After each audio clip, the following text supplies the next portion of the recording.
Folks, welcome to the Crowd Assist podcast brought to you by Trainwreck Sports, presented by Picasso's Pizza. I don't care what you say, some of the best pizza in Western New York. Hit up one of their locations or go to picassospizza.net to find out how you can get Picasso's Pizza shipped to you wherever you are all over the United States. And speaking all over the United States, Bills hype is running rampant, gentlemen, and we have just the two to break it down. Kevin Massari and Pat Moran, a.k.a. at Pat Moran Tweets. Gentlemen, I'll let the guest Pat start. How are we doing tonight? Oh, yeah.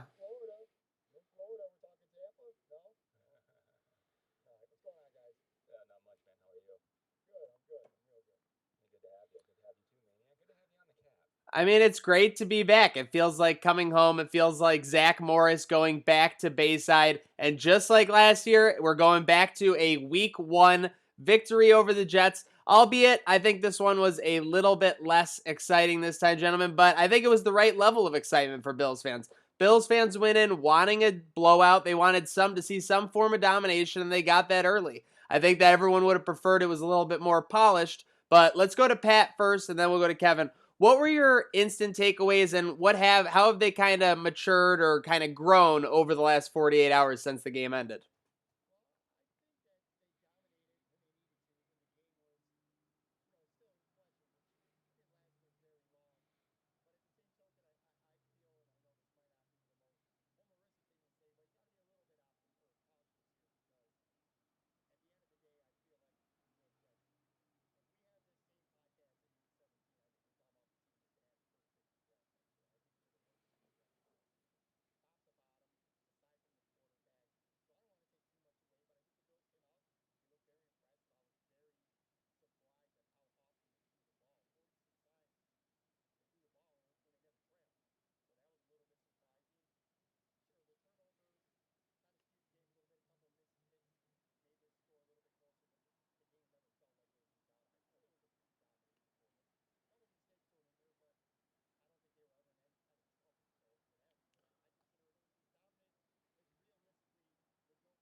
Kev, your thoughts?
Yeah.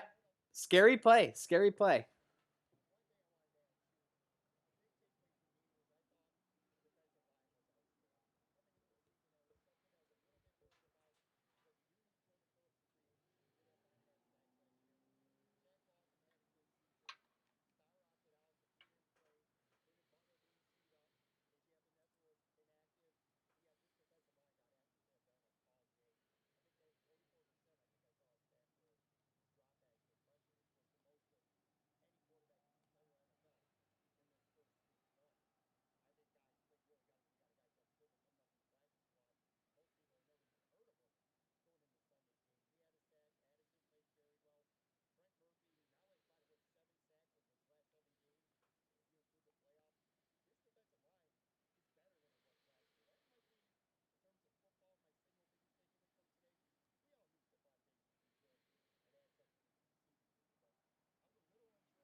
Most definitely. I think we saw good things from all the units. And one thing that, everyone I think enjoyed and is only realizing day after or even today on Twitter, I mean, the offensive sets, 4 wide receiver plus. I mean, I know you had to love that, right, Kev?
Do you feel that that's an issue? Do you think that that's nothing more than going to give him a week off? What's your take on that? Because immediately you see three more rookies from this class play. Um, I mean, you bring up a fair point, but I don't think it's an issue of concern. At least it's not for me anyway. First, Johnson had a pretty good game. I remember he had at least one pressure. Um, his time's going to come. Epinesa is the better player. His time's going to come. I do think that not having any preseason does matter as much as we don't want it to. I think it does matter. And again, Trent Murphy, so many people wanted to brush this guy off, including myself, by the way. I can't tell you how many times on my show over the last 6 months I probably said the Bills could save $7 million towards next year's cap by cutting him. He's a good football player. I don't see the role right now for Epinesa right now, but that doesn't mean that he doesn't have a big role. And I also like the fact that Sean McDermott's not going to hand somebody something because they're a rookie, because they were a second round pick. Now, having said that, I do understand the point that's brought up, but I'm not worried about it all right now. Now, if he's not playing, 6 of the first 7 games, then maybe I might have to rethink that. But right now, the way things went, like I said, with no preseason and the depth that they have at that position, I'm not worried about it. I don't want to call him a red shirt because I don't think he's a red shirt. I think at some point this year he's going to contribute. But when you get an opportunity to land a guy of his talent in the second round, you take it, even if he doesn't fit into your plans right away. Which, one other thing too about Brandon Bean, this really does show you that he wasn't lying around draft time. When we kept hearing over and over again, AJ Epinesa was the best player on their board, you kind of have to believe that because he's not even playing right now. They had bigger positions in need. You just talked about linebacker. That's a great position. of need. Maybe they could have taken a linebacker or a corner with that first pick in the second round, but they didn't. They took a defensive end, even though they don't need him. So I'm not worried about him. I think he's a good player. He'll get his opportunity, but I do understand the point, what you're saying. As a fan, I certainly want to see him on the field sooner than later. That's for sure. Right. Yeah, no doubt. Yeah, I mean, I think the biggest issue isn't. I would have saw credence in that, but we saw three other rookies have prominent roles on this team. One had a deep receiving group, the one that had just three really good, solid players in front of him, and they opened up a 10 personnel unit, one that they never ran last year with the limited resources that they might have had, adding Diggs obviously and Gabe Davis, being the guy. We didn't see a similar mentality around their second round pick, so I think it just brings up a question of, could he use the 17 snaps that Daryl Johnson got? And if not, and we don't think that he needs those right now, especially in games like New York and Miami, which you're expecting to be up on, could have gotten some valuable time with no preseason. Daryl Johnson's in the game, like you mentioned, might have had a good play or two. I looked up his PFF, and that's a terrible thing to use, but not very good across the board, but that's, not telling of how he may have played. We all love to bash them, but just as a reference point, was ranked toward the bottom of their defensive end rankings. Are we worried that there's more there, or are we just solely going to rule this? AJ Epinesa needs that day. The room's deep. That's all it is. Is that all we're counting that out? It's so as far as right now. So are we going to be a little more worried, like you mentioned, at week 7? I'll be worried in week 7. I'm just not worried in week 1. I keep going back to the same thing where I just feel like not having a preseason. He's a guy that really could have used a preseason. And yeah, there are rookies who have more immediate roles, but that's because of where they're playing. Like Gabe Davis as their fourth receiver. There's a need for him there. I mean, they cut Robert Foster. Sure. Duke Williams got cut and brought back to the practice squad. Gabe Davis is on the team because he has a role right away. I hear what you're saying. Trust me. I feel like if there was a preseason, if we would have saw more from him and then he was inactive in week 1, then I'd be a little more concerned. Now, Fair. To your point, if it goes on a little further, multiple weeks, then I think we might have a little something to think about. But at this point, that's just my opinion anyway. I have no concern at all, at least not right now. No, that's fair. Maniac, what do you think of that? What side of the fence are you on with? Did they do the right thing in the second round this year when maybe cornerback 2 right now, they're scouring the market looking for another corner, linebackers banged up, really those two position groups. I know a lot of people want an O-line, but that looks to be pretty solid and a good spot that they didn't need to fill. But do you think that was the right move, and are you worried on week 1? My position on this, I don't want it to be one of ignorance. I don't want it to be one, where I'm just being blind about it, but it's one of those things where if it was done under Rex Ryan, if it was done under a Dick Duran, if it was done under a Chan Gailey, I would be legitimately concerned at this point. But fact of the matter is, it's not being done under that. It's being done under Sean McDermott and Brandon Beane, and everyone bragged all offseason how deep this roster was. So, I mean, is it really worth being, upset that he's not playing one game? I guess not. I think that when you look at the game overall, there was kind of a casual nature to the way the Bills treated it. It was businesslike.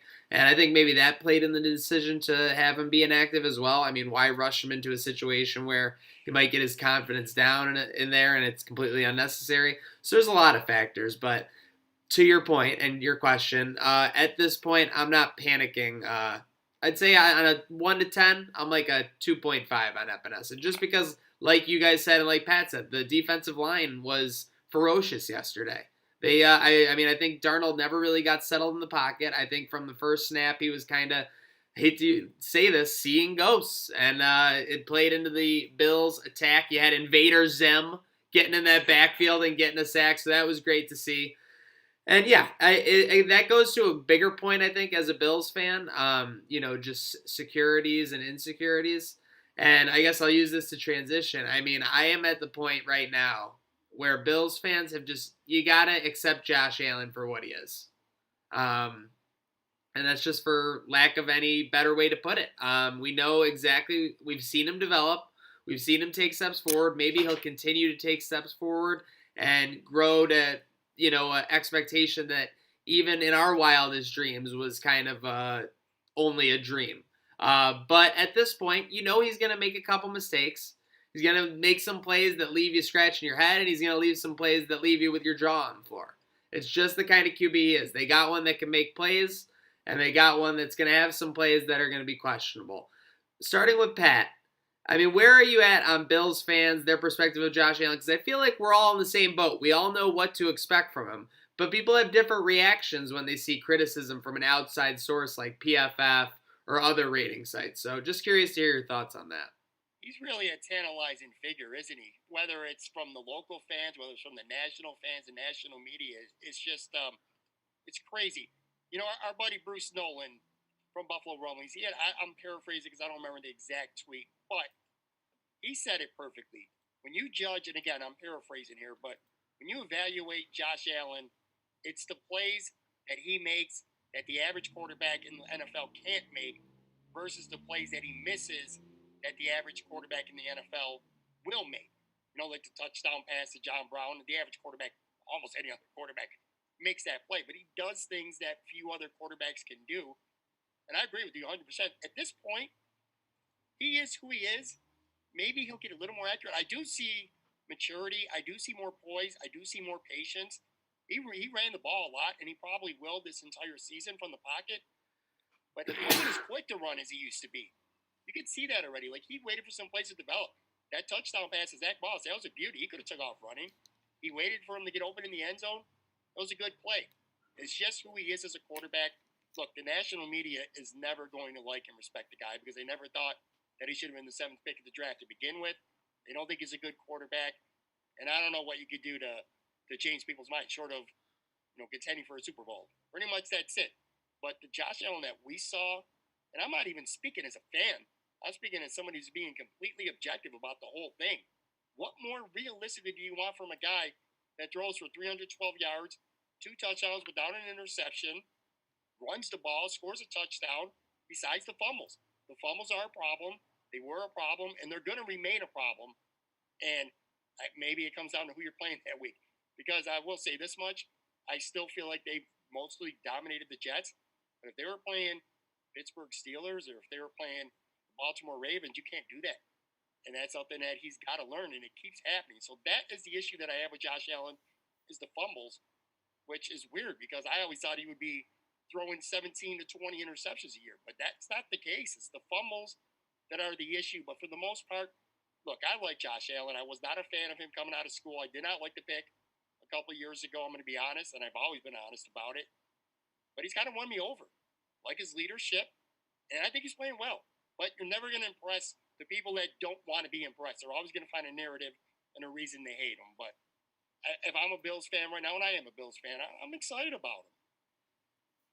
Yeah, I mean those are extremely fair points, and I come from the other side where I was a Josh Allen fan prior to the Bills drafting him. I saw the talent. I remember tuning in specifically to the pro day to really focus on it. And I know that's usually a rah, this guy's going to be great moment, but I just saw the talent there. I love that he's really focused on his craft with Jordan Palmer.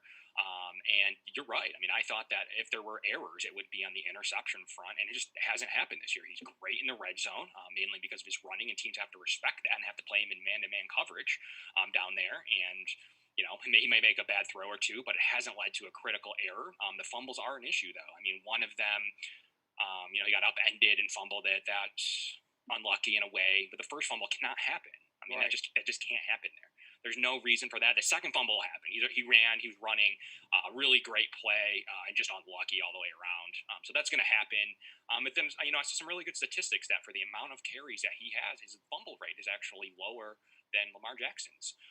So it's all relative. He runs the ball a lot, so he's going to put the ball on the ground for per rushing attempt. That is. That he's going to put the ball on the ground, but not at a higher clip than we think. But we're just not used to the amount that a quarterback will run and have called runs for them. So I think that the athleticism is part of Josh Allen. If we're going to take that away, that means no more man coverage. That means it's going to be condensed. They're going to be able to drop into different zones. If we're going to take that away from him, we might take away one of his greatest assets, and that's how athletic he is, and that's what's gotten him to have these chances to where he's at today. Josh Allen having the arm that he has, he made plays that other quarterbacks just can't make. Like, they just can't make it. They don't have the arm strength. We've seen it in Buffalo.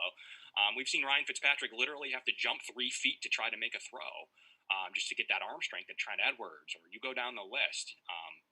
He's got that raw talent, but that leadership that Pat mentioned, that in those intangibles are huge to me. Those are things that make you from okay to maybe a couple years in the league to maybe 3 or 4 decent years in the league to great. So we're gonna have to see. I just saw a lot of quarterback play this week in 2020, and I didn't see 10 more guys better than him. I have him right at that 10 to 15 rank.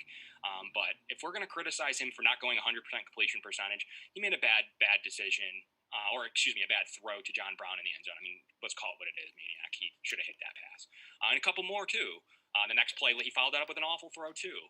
But I watched Drew Lock, a guy that pundits love, literally made the same play last night. He rolled out, and he completely missed the throw in almost exact fashion. I haven't seen that anywhere. Maybe I'm not enough in the Broncos chain of commands, but it was almost a spitting image play-action play that we saw from Josh Allen. So I think there's a lot to like. I thought he checked off the completion percentage box. He checked off the 300-yard pass. I know Buffalo wins. I know he's a fan of yours, Pat. That's one of Joe's big things. He wants to see the 300-yard passing game.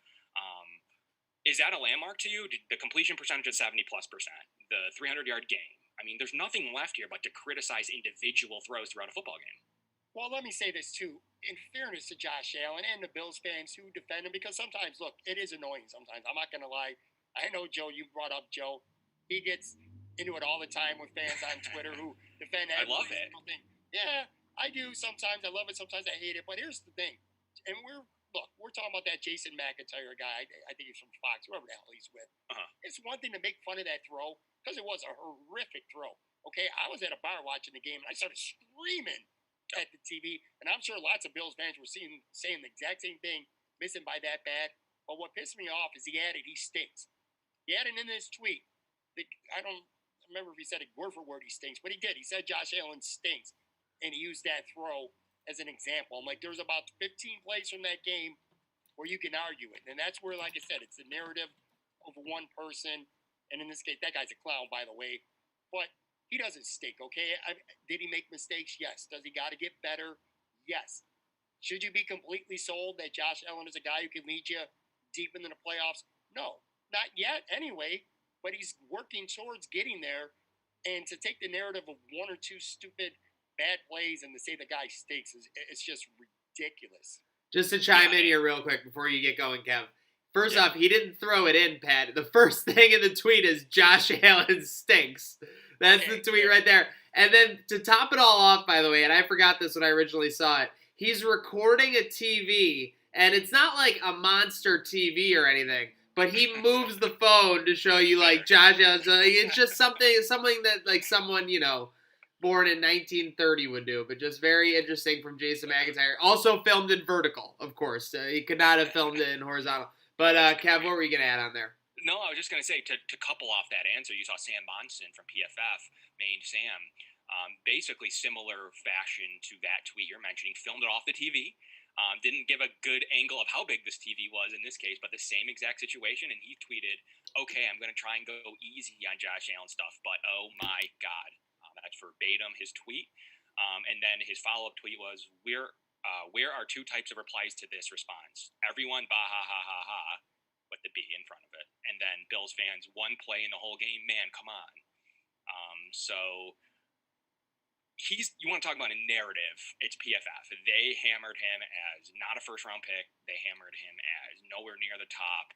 They were Josh Rosen is the most pro-ready, and I'll hammer this. It gets annoying that I'll hammer this fact. Josh Rosen is the most pro-ready quarterback in the NFL, in the NFL draft. And quite frankly, is maybe behind Mason Rudolph right now in this draft class. So you gotta go on something here. They can't miss on Rosen and miss on Allen, and then try to be looked at as a good source for draft knowledge, for draft coverage.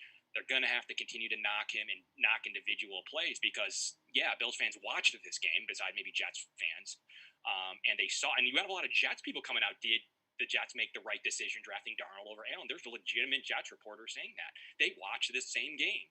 So is it the Bills fans that are the ones that only watched one play, or is it PFF saying that? So that's kind of what I'll rebuttal the national media, but maybe it's you guys watching individual plays or very small chunks of games, turning on half of the third quarter or whatever, watching, whatever. But it looks like that to us, because at some point after this game and you tweeting that, the narrative's clear. Because, I have Jets, as a Yankees fan, I have plenty of Jets people that reach out all the time and said, we, quite frankly, are done with Darnold. He throws too many turnovers. He doesn't have the poise that Allen has. He didn't have any of it. He doesn't have the weapons, but neither did Josh Allen for many years, or at least a year and a half of his starting point. So there's Jets fans that are like, we're tanking for Lawrence. We think we made the wrong choice there. Definitely picking Darnold over Allen, and that's a growing contingent. That's not just some small crazy fan base out of New York. That's a growing contingent of people, including their reporters and beat guys. So I think that there's something to that. Josh Rosen wasn't given much. Darnold wasn't given much, and Josh Allen wasn't either until this year, really. So he made John Brown a guy. He made Cole Beasley, who Dallas didn't want anymore. And Robert Foster, who is quite frankly on the Green Bay practice squad right now. So there's was that Josh Allen's success or those good players? I don't know. We don't know. But none of these quarterbacks were given a lot. Baker Mayfield was and has kind of failed with it. But all the other quarterbacks, Pat, in that class, can we say, oh well, Josh Rosen was given a raw deal? Well, yeah, he was a little bit, but weren't they all? Well, first of all, I want to know, why is the national media watching a Buffalo Bills New York Jets game when all these other good games are going on? That's my point. Yeah, sure. Because they got to know how to chirp Nate Geary. Yeah, there you go. Look, I am going to defend Sam Darnold a little bit. The deck stacked against him, starting with his head coach, Adam Gase. Okay, there's no talent around him. Gase is an incredible head coach, Pat. Honestly, if only people could get on his level of offense. The offense that Gase wants to run, it averages 20 yards per play. It averages 80 points per game. But just the personnel, it's the personnel. If Josh Allen was on the New York Jets right now, what kind of football team would he be, and what kind of quarterback would Josh Allen be with that personnel, with that coach, with that system? I would venture to say not very good. I think fit, and in some cases luck, where you end up means a lot in terms of not just football, any sport. Being successful, being a champion, a lot of it has to do with luck and timing. Michael Jordan is the greatest basketball player, maybe the greatest athlete ever. Does he win these championships if Scottie Pippen doesn't get drafted, if they don't move up and get him, if they don't draft Horace Grant? Michael Jordan might end up being a great stat guy who never wins anything. It's a lot about luck and talent. Now, Baker Mayfield, I won't defend him, because all the talent in the world's there. He's got Odell Beckham. He's got Jarvis Landry. He's got Austin Hooper. He's got Chubb. He's got Hunt. He's got weapons galore. Yet he continues to underwhelm. Sam Darnold, and it's not that I'm a Sam Darnold fan. I do, in this case, though, think he's getting a raw deal. And again, I think the Jets are going to probably end up with the worst record in the NFL. I'm really interested to see if that happens in the offseason, what happens to him, because he's probably going to get traded and get a fresh start somewhere else. No, that's fair points. To then bounce this right back to you, then as an average Dable fan myself and sometimes critical of him, then do you consider Brian Dable a potential head coaching candidate then, with all that being said? And the one constant here is coaching. And it's not Sean McDermott. Well, I mean, maybe the leadership side of it is. But the offensive side of it, do you then consider Dable a good offensive coordinator and or potential head coach candidate? I would normally say I'm not qualified to answer that because I don't know, but I will say this. If Josh Allen does become even somebody who's in the conversation for an MVP, then why doesn't he? If he takes a quarterback like Josh Allen and develops him into, he's not going to win the MVP, but let's just say he finishes somewhere in that top 5 to 8 in the voting, something like that, I don't see why he wouldn't. Again, I mean, that's to be determined. I wouldn't say right now, today, he would be a legitimate candidate, but this offense does look better. It looks a hell of a lot better than it did 2 years ago. Now, of course, the talent's a lot better. I'm very happy. I think, and I'm the opposite. I'm not critical of him. I think him returning for this year 3 is going to prove to be, and we'll have to wait and see, of course, but I think him returning this year is going to prove to be maybe as big as any addition that they got, any guy they got in the offseason. And I'll preface that by saying Dan Orlovsky, that was from Dan Orlovsky, saying people will start talking about Bill's offensive coordinator, Brian Dable, and what he's doing for Josh Allen, the way we talk about Greg Roman and Lamar Jackson. Their growth and development under Allen has shown in what used to be his weakness, eye discipline and touch, has been since now been outstanding. He uses the words in caps, outstanding. That's actually really well thought of analysts, Dan Orlovsky. So that's where that question roots from. And for someone as critical as Dable like I am, and I have seen some growth in him as an offensive coordinator as well. But it's interesting to see that, and that's why I'm going to ask whoever I can ask that to. I mean, I'm just interested in other perspectives, because to me, I'm watching the game and I'm like, should we have ran a short-sided power option quarterback run on that play or not? But maybe that opens up future plays, and we ran it in the playoffs. I like quarterback runs. I'm not no quarterback run guy. I am quarterback run guy. I do not like short side of the field power runs with elite blocker quarterback run guy. So we'll see what happens. I like the 10 personnel, though. I will admit that. I'm interested to see if that continues against the Miami Dolphins here, Maniac.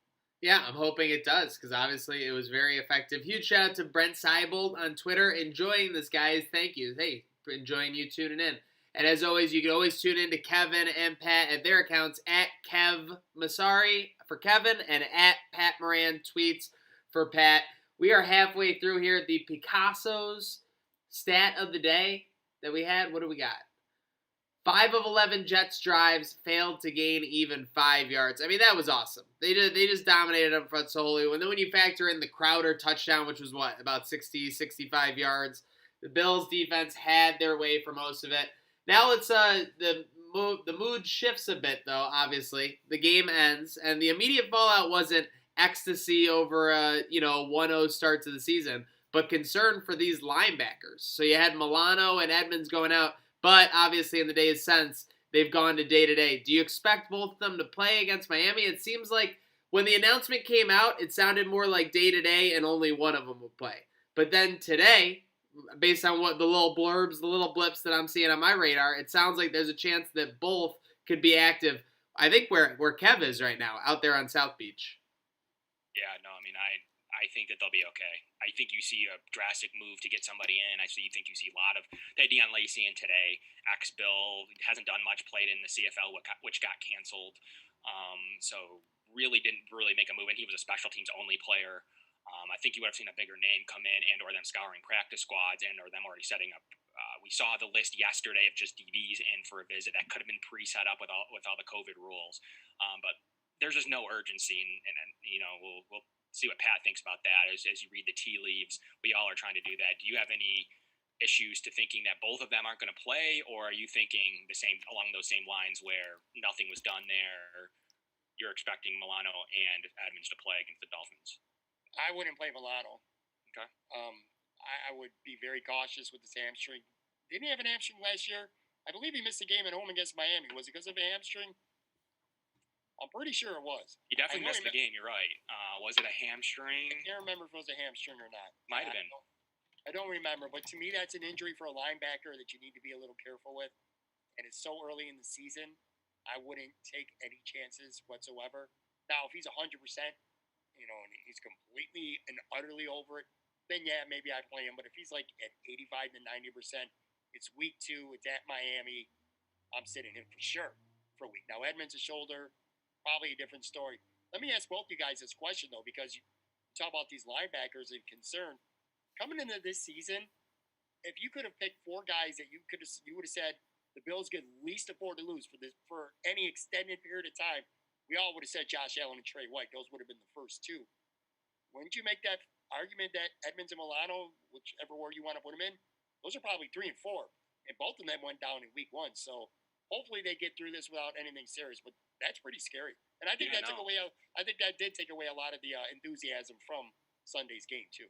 Especially, and then them to hang on. I mean, you're talking about guys that really didn't, like Dodson looked okay in time. Like I like Dodson. I thought it was a great keep, a great play. I mean, I know that they claim Sam Darnold missed that throw to Jamison Crowder over Taron Johnson.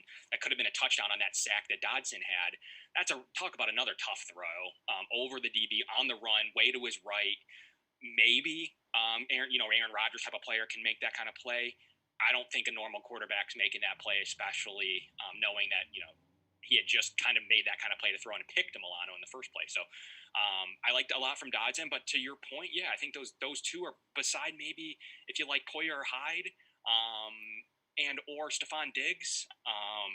Yeah, I mean, those are definitely the only people in that conversation for who you would least like to lose other than White and Allen. So yeah, no, I mean, going into even Miami, missing those two, both of them would be hard. But yeah, you're right. He did have an injury in Miami last year with a hamstring. I think he had 2 weeks to rehab it. I don't know if they had a bye in there. I don't recall him missing another game. They did. They had a bye. I Yeah, think they had a bye, and then he missed a game after that. Okay. I'm 90% sure. Yeah. So 2 weeks. So that's a precedent there. Was He that injured the hamstring against the Titans last year, the intern tells us. Yeah, so it took 2 weeks. So that's a good point. Like, is it as severe as that? We don't know. I mean, we'll find out tomorrow, and we'll have banged up Bills on here as well to go through some of that. But that's scary. I mean, you're right. Maybe it is a 2 week. It's not a 3 week. Maybe it is. I don't think it's a 3 week injury, or we would see him on IR. But 2 weeks, very possible. But Sean McDermott is very, very conservative and called it day to day. At most, maybe that is just one game. So we're going to have to tune into that. And Edmund seems fine. I think that's fair to say that no sling, no wrap, nothing after the game. We took every little piece of video we could out of it, and it does look like he's trending in the right direction. So him and Klein, I think, can get through one game together, and then hopefully Dotson's okay too to back that up. But if you're missing both of them, I think that starts to become a problem. And speaking of problems, the Bills are going to have tons of problems for Miami this weekend. But before we get on to that, just a quick look in the rearview mirror. And I hate to admit this because I like to keep up the persona that Adam Gase is secretly a genius. But has he completely broken this Jets team, Kevin? Yeah. I mean, I think they're broken. He went on there and threw his quarterback under the bus. He just admitted to not calling anything differently against the Bills defense, but then slightly said he doesn't like playing the pressure fronts of Sean McDermott's defenses, and how good he is at attacking weaknesses and offensive lines, which is good. I mean, I like to hear that about my head coach. So that's pretty cool to hear from an established offensive guy. But that offense sucks, Maniac. Like, it just sucks. If their defense sucked, whatever, that is what it is. You know, maybe he doesn't have the right defensive things in place, but he's an offensive guy that's made his money on the offensive side of the ball, and it sucks. To have your running back situation just be Bell and a bunch of nothing. Frank Gore's now there, obviously, and then, you know, they brought in Kalen Ballage just today, and messing around with former Notre Dame Josh Adams. So there's just no talent there. And then they didn't let Robbie Anderson go, who had a great week one, really didn't get paid much, and thought that Brashad Perriman was the only thing that they wanted to do there. I guess Mims, but he's been hurt, and they messed second round receivers prior to this. But it just doesn't all make sense. Pat, are you in the same camp? Or are you seeing something that everyone else isn't? Well, for starters, the players hate him. Yeah. And that's not an opinion, by the way. I love it. I love that they hate him and he just hates them back. I've spoken with someone who knows players on that team. I've spoken with someone on the bill. The players generally, they legitimately hate him. And furthermore, something happened with Le'Veon Bell. Went on IR today. He already had a hamstring issue and re-aggravated it on Sunday. We already know what happened with Jamal Adams. So on top of everything else, lack of talent and this and that, like the Bills had a lack of talent in 2018. They didn't hate Sean McDermott.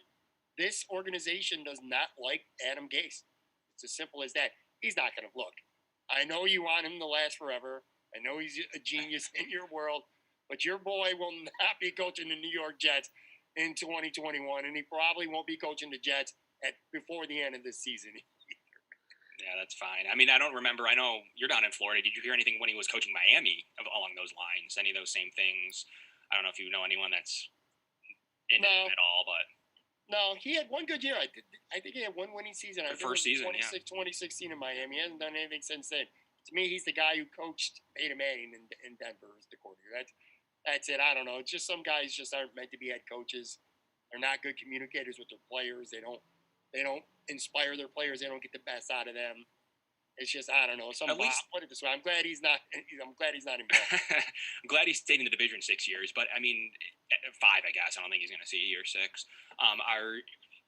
Along those lines, do you even think he's a good offensive? Like, he had those decent Miami teams were pretty good against Tannehill under him, and some good offenses there, like you mentioned, 2016.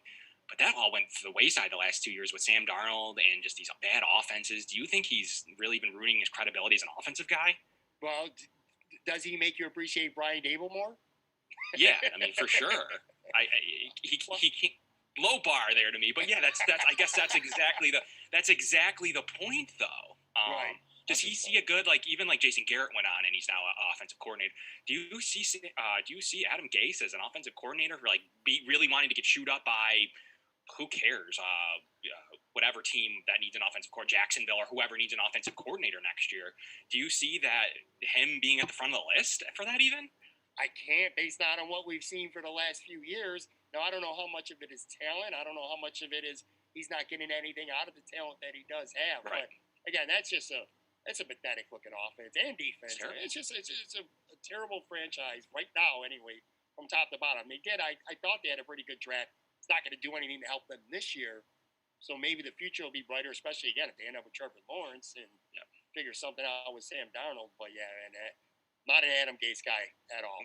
Yeah, no, it seems like it. And, yeah, with the Washington football team winning and Jacksonville winning, yeah, that's right.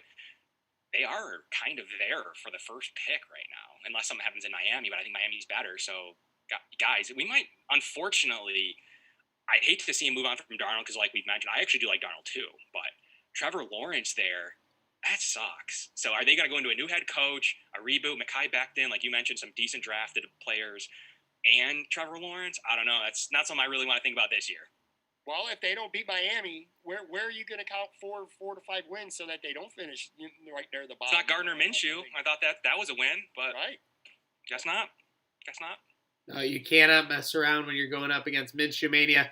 Very likely could be the last year for Adam Gase as a Jet, and potentially the last year for Fireman Ed as a Jets fan. I'm knocking on wood there. He has retired in the past, and I think that Gase might just be the straw that breaks the fireman's back on that one. But we're going on to Miami. We talked about Josh earlier. 70% completion. The peripheral numbers, everything except the fumbles was what you wanted him to do in week 1. So I'll put you guys to the test here a little bit. Taking away the fumbles as a talking point, what specifically do you want to see him, accomplish or set out to do / execute in South Beach this Sunday? Well, I'll tell you, a lot of fans out there are concerned that Josh Allen's running the football too much. And for those people out there, I would say you're probably not going to be happy with the game plan this week either. Because I did get to watch a lot of that Miami-New England game alongside the Bills game on Sunday, and I think Cam Newton had like 15 carries. He was running at will against that defense. Because unlike the Jets, Miami has a better secondary, so you can beat them on the ground. I think that's the way to attack them. The Bills didn't have much success running against the Jets, at least with the running backs. However, again, the Jets, for as bad as they are, if they are good at one thing, that is stopping the run, at least with the running backs. Miami, I feel like, based on what I saw with New England with Cam Newton running, I think Josh Allen's actually a better runner at this point. I think you might see double-digit carries for Josh Allen. So I don't know how Kevin feels about that, him getting that many carries, but I can see a game plan where Josh Allen's going to do a lot with his legs, maybe even as much with his legs as he does with his arms in Miami on Sunday. Yeah, no, and I'll start out by saying I am a Josh Allen running the football guy. I don't love the short side power runs. I don't love that specifically with Josh Allen. However, I am a fan of Josh Allen running the football. He's just so athletic and he can make a lot of things happen. And they were awful against it. Let's call it what it is. Miami was awful against stopping the run against Cam Newton. And you're right. Josh Allen is today a better running quarterback or a better runner in general than Cam Newton is. So how can you not continue to run it? And unless you're really getting tricky and making them have, once again, play you in man coverage, then all of a sudden you have 4 receivers and 10 personnel on man coverage. Josh Allen could feast there too. Because you have a specific spy. Now they're going to man. Maybe that's what Brian Daboll wants you to think. So they're going to come out and they're going to do a lot of different personnels against man coverage. Though, maybe they're just going to keep it simple, run the ball a lot. And Miami's had a horrible run defense. Their linebackers are terrible. And it is funny to see that they didn't play the quarterback run at all. So we're going of all weeks, we're going into a week with a team that played the quarterback runs worse than anybody. So now it's going to be a major talking point next week after the game to see what Brian Daboll actually did. Did he just say, you know what, they suck at stopping the quarterback runs? How would we not exploit that? Or is he going to say we used that to a competitive advantage, we saw them go into man immediately and we had a lot of matchups we liked across on one-on-one coverage across the board, and relying on Josh Allen's arm. That's what I would like to see happen, so we can say, look, in a matchup that we used for our advantage, he could run the football. He went and spread the field in 10 personnel and had man covered across the board. Didn't have anything to worry about. They kind of stopped his running game by putting someone exclusively on him. But that opened up the rest of the field for his arm. I think that that's going to be impressive, and a lot of Bills fans and maybe even national pundits at that point will have to stop and say, he didn't just run the ball for the easy money. Brian Daboll schemed something different and had man coverage all day and had a spy and took him out of pass coverage to spy on Josh Allen. The next thing you know, he's making throws that we want him all to make, and easier throws because he's in one-on-one coverage with really good receivers, Maniac. So I want to see him be able to exploit that. Their defense is new. They have some new talent across the board there. Some of it could develop week 2. I don't know that it's there.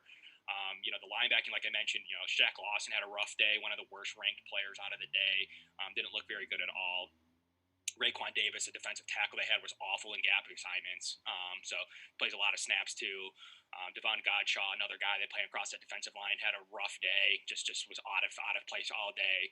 Their new cornerbacks were okay. Howard's bounced back. Byron Jones is pretty good. Noah Igbenogany, a nickel cornerback they drafted pretty high, look out of place at times. And the linebacking core, like I mentioned, was awful. Jerome Baker just couldn't stop anything. And Landon Roberts, who they play a lot too, they're just not that good. They're just typical guys that you'd see, like the Keith Ellisons of the world that Buffalo's had in years past. They're just not very good linebackers, Pat. So I think that there's a lot to exploit there on this defensive side of the ball. They got good safety play. I know Bobby McCain's generally respected down there. They've converted Eric Rowe, a guy who's bounced around the league a little bit, but he was one of the guys that stuck on from last year's defensive back mess. And Brandon Jones, another safety they play 3 real safeties and have Cal Van Noy there now. So it's not a crazy defense. It's not good. It's still getting pieced together a lot of different ways. But I'll couple it by saying, if the matchup by Brian Daboll is to run the football, I cannot fault him in this specific game. But I'd like to personally see him continue to take the passing to the next level, continue to find open receivers, continue to throw his receivers open like we saw, and continue to make tough throws like we saw to Diggs along the left sideline that very few quarterbacks can make. Well, Miami is well coached. I'll give them that. I like Flores. Yeah. They'll make adjustments. I mean, it was very easy. Again, I watched a lot of that New England game, and Cam Newton kind of had his way, and the running game in general did against them. If they work, they're going to shore that up. This is something I like about the Bills' offense right now, because they can beat you in other ways. Yep. Saw some of it just Sunday. Stephon Diggs is a big addition, and he makes John Brown better. So there's going to be favorable matchups out there. Cole Beasley, of course. Cole Beasley might have caught a long touchdown pass if Josh would have threw it a little higher when he had him in that seam and stride. So there's ways to beat them. Who knows? Maybe Gabriel Davis makes a couple big plays. I like this offense a lot. It's been a long time since I've liked the Buffalo Bills offense more than I like this one right now. I'll say that much for sure. Fair points. And I think Miami comes in, and you're right, they're coached well. Their offensive line played fairly well by the metrics I saw and some of the film I saw, limited film. But I did notice that they specifically played well. Fitz didn't. So they're going to have, I think, a little bit better of an offensive line than we saw in New York, but maybe not. New York's offensive line was regarded as fully revamped, and Mekhi Becton had some good, put some good things on film, and still the Bills' defensive line was very good. But the big talking point out of this game, guys, is that the guy that makes their offense tick is potentially out with his own hamstring injury. So Devontae Parker, I've just heard from Miami people, and we're going to have a Miami show crossover edition on Thursday. That they just don't feel that they can win offensively, at least without him. So is that a big time loss, Pat, or do you see them being able to? I know you mentioned you watch a lot of this game. How about them offensively now? Brian Flores will probably correct them defensively, like you said, make adjustments, because that wasn't a good defensive performance, even though they kept the score close. But offensively, they kind of look like a mess. Yeah. So are they going to be able to even do? I mean, what can you do? I mean, you're going to play Jakeem Grant. I mean, you're going to play Isaiah Ford, Preston Williams, but is that enough? They're limited. They're definitely limited. I think the Bills are playing in Miami at the right time early in the season. I'd rather see Ryan Fitzpatrick right now, and again, especially Devontae Parker. Who knows when Tua plays? And maybe if you play him in Miami later in the season, and he's got 3, 4, 5 games under his belt if he ends up playing this year, which I think he will at some point, you're probably looking at a more unpredictable, dangerous Miami offense. Whereas right now, this is going to be a little more predictable, a little more stagnant. I don't want to say it's terrible. I mean, I think we just watched a terrible offense on Sunday with the Jets. I don't know that they're that bad, but I don't know that they're that much better either. Because again, without Parker especially, I'm sure they're going to try to run the football. I just don't see a lot of talent and look, I love Ryan Fitzpatrick as much as the next guy, but I'm not scared of Ryan Fitzpatrick. I'm just going to put that out there. Not scared of him at all. So I think the Bills are playing in Miami at the right time. That's true. Has Fitz ever beat the Bills? Has he beaten the Bills? I know he had that choke when the Jets were going to make the playoffs and lost. I don't think he's. That would have been the only season I could think that. Has he ever beaten the Bills? Does anyone know? I can't think of one off the top of my head. I can't think of him. I don't think he's ever beaten Buffalo, even maybe prior to coming to Buffalo. But I don't think. Did he sneak a win in like when he played for Houston? One of those could jump out, possibly. Maybe Tennessee. I don't know. Yeah, I mean, there's really. He's played enough teams. He's probably being the Bills. But seriously, though, I mean, that's a good point, right? Has he ever beaten the Bills? Like, if he has, he's 1 in 15 or 1 in 10 or whatever it might be. So that's a good point. And to me, what's interesting is they went and revamped the running back room. They had Jordan Howard, and according to my snap counts, which I don't know are right that I have in front of me, he had 9 snaps. Jordan Howard, is that right? 39 snaps from Myles Gaskin. Fantasy news out there, like Myles Gaskin's getting the run there. Matt Breida with only 14 as well.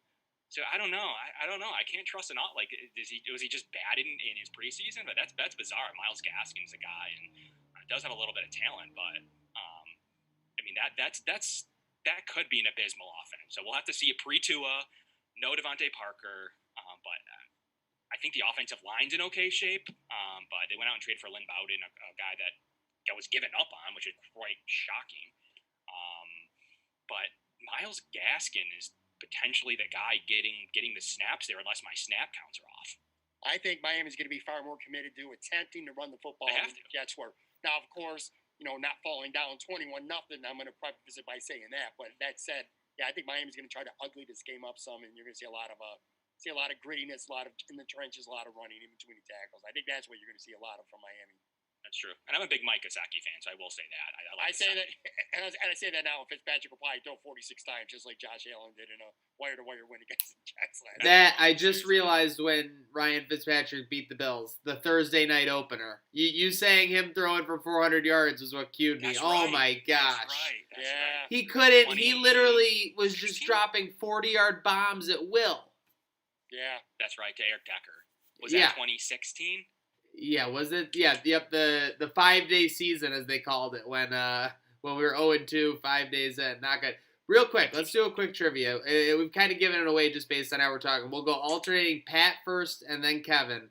Tell me the 5 teams that Ryan Fitzpatrick has played for since he left the Bills. Since he left the Bills? Oh, my God. Well, do I got to go get my Tampa hat again? I don't know where I threw it. All right, so Tampa won. So Tampa counts. Since he's left the Bills, huh? Obviously the Dolphins. Got the Dolphins. So the 2 Florida teams are out. Now there's 3 more. Jets. Since he's left the Bills. 2 more. He went. I'm tempted to cheat, but I won't. Tampa was the one I was thinking. So he went and left.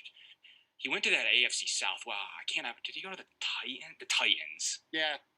The Titans is correct, and then there's one more. Pat, you got it? Oh. I'll give you a hint. It went Titans, blank, Jets, Tampa Bay, Dolphins.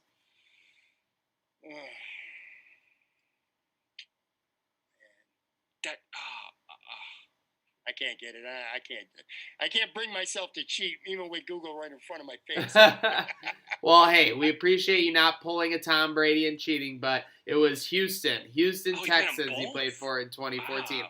I mean, that is just unbelievable. Imagine telling somebody in the 2012 post 2012 season, not only will Ryan Fitzpatrick be playing in 2020, but he'll have been starting legitimately for 4 to 5 different teams. Like, they viewed him as their starter for the year.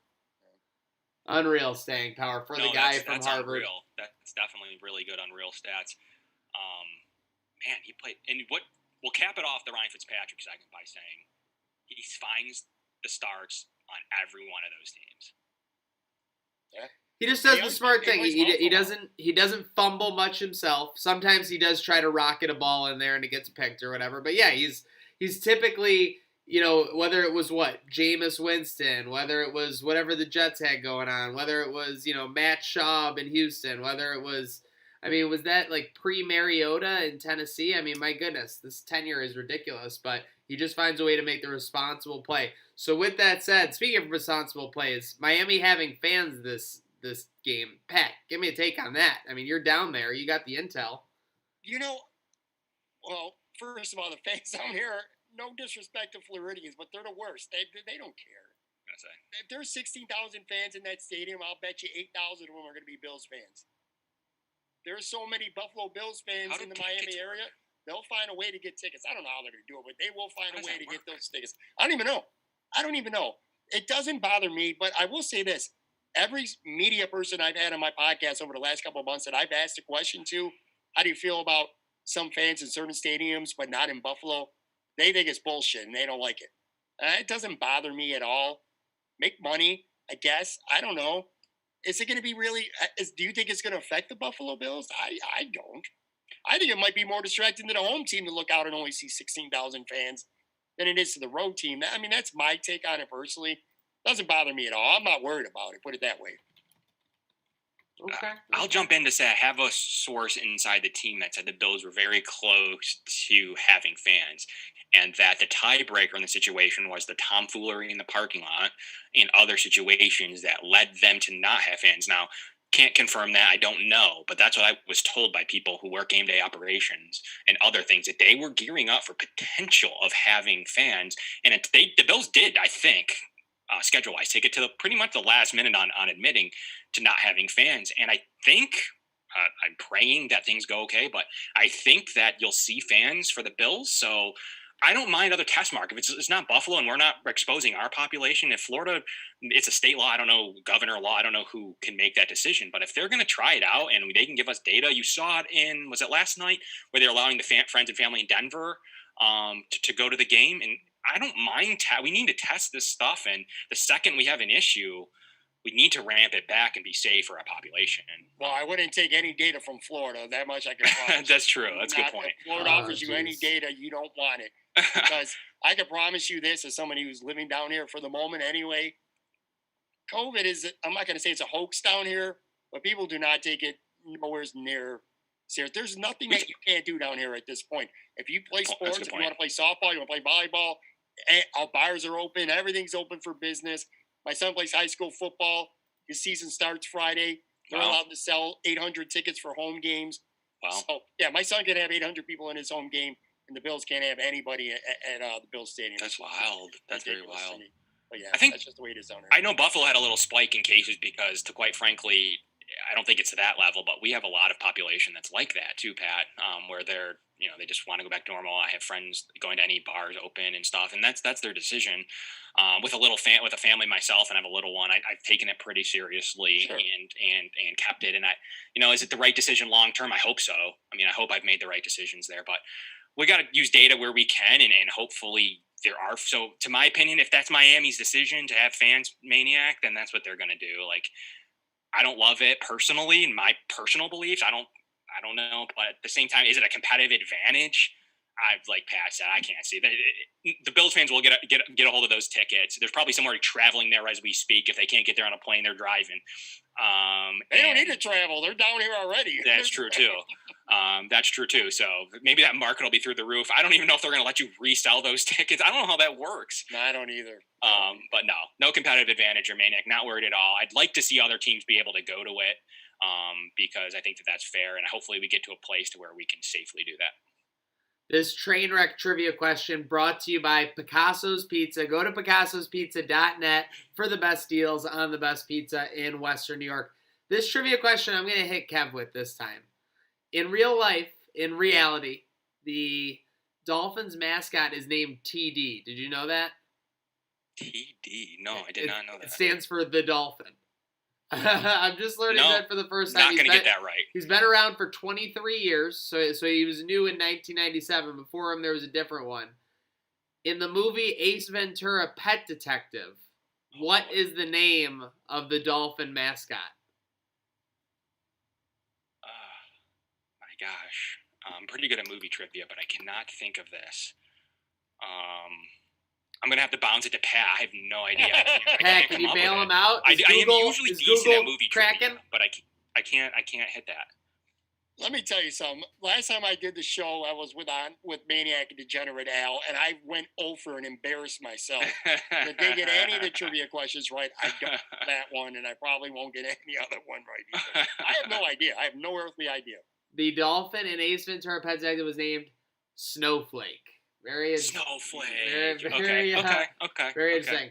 But speaking of crunching the data, speaking of saying the numbers, I know it's only Tuesday, so let's get what we call your 2 early predictions for Sunday's game. We know it always changes throughout the week based on the gut feeling. So-and-so might be out. Obviously, if Parker plays, like Kevin discussed, potentially, if he's in or out, that is a huge factor for that Miami offense. So let's start with Pat. Give me your prediction for how it breaks down this Sunday in Miami. I'm going to go with the exact same score as week 1. I think the Bills win by 10. I think they win 27-17. I think they're going to score a late touchdown, too. I think it's going to be a 1-score game, whether they're up by 7, whether they're up by 3. It's going to be a late score to make it a 2-score game. I think Miami's like 5.5-point underdogs at home. So the Bills are going to cover, but they're not going to cover until the last couple minutes of the game. I got Buffalo 27, Miami 17. Kev, what about you? I've had this number 16 for Miami sticking out to me for a while. I think they hit 16. I think the Bills are probably in around 24. So I have them covering. I think once again it might be a score that's closer than the game was. So I don't think that they're going to compete heavily without Parker. Their offense is just different with him. I don't think he can go. Hamstrings are tricky. We've talked about it on the show a lot. I don't see them. I see them doing some scary things, and me thinking like if Tua played or XYZ happens, I'm not going to be too happy about this game. But no, I got 24-16, and I'm feeling like that's even too close. But I'm going to go with that. I got dogged last week for keeping the Jets close in my predictions, but I think my prediction ended up being like a couple points off by the end of the final score. So I'm still feeling good about 24-16 and 24-16 in this one. And Josh Allen, if you want stats, he's played Miami well every single start in Miami, in Buffalo. His numbers against Miami are fantastic, whatever it is. So 24-16, and maybe the Bills faltering a little bit in stretches of this one. Maybe like you mentioned, Miami runs the ball a little bit to keep the control of the clock, but 24-16. Yeah, I'm pretty sure Allen has averaged like 300 yards of offense and 2 touchdowns per game against Miami. I think so. It's a lot. Pretty good baseline for any QB. I agree with exactly what you guys are saying. I think it's another workmanlike game. I think that Fitz finds a way to get a backdoor cover. I think it's 24-13 into the final wanes of it. They get down. Somehow they get in the end zone. Whether they get the 2-point conversion is up to you. I will say that they don't. So I'll go 24-19. So Miami gets a backdoor cover, but Bills get their 2-0 start before a very hard stretch of games. And hey, folks, you don't